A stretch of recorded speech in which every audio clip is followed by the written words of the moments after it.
Diskriminasyon. Ang diskriminasyon at walang pagkakapantay-pantay sa ating kasarian ay isyu na matagal nang nararanasan ng ating lipunan. Madalas na kababaihan ang nakakaranas nito sa hindi pantay na pagtingin sa pagtatrabaho, hindi pantay na pagtingin sa edukasyon. Mahalagang kilalanin natin at labanan ang ganitong uri ng diskriminasyon upang makamit natin ang pagkakapantay-pantay sa ating lipunan.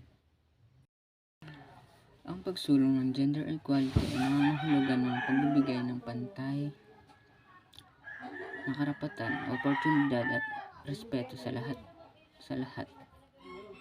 Ano man ang kanilang kasarian. Pagkakapantay-pantay ng kasarian, Nagkapansanan man isang ito o wala. panawagan para sa isang mas mabuting Pamamagitan at lipunan.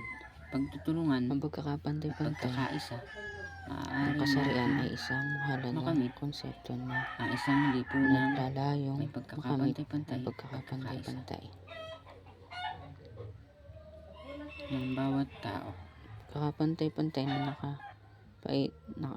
pagkaitan at oportunidad para sa lahat ng tao, ano man ang kasarian sa Pilipinas. Isang bansa na may malalim na kultura at tradisyon. Ang pagkamit ng tunay na pagkakapantay-pantay ng kasarian ay isang patuloy na pakikibaka sa kabila ng mga pagsulong sa nakalipas na mga dekada. Ang mga kababaihan ay patuloy na nakakaranas ng diskriminasyon at hindi pagkakapantay-pantay sa iba't ibang larangan ng buhay.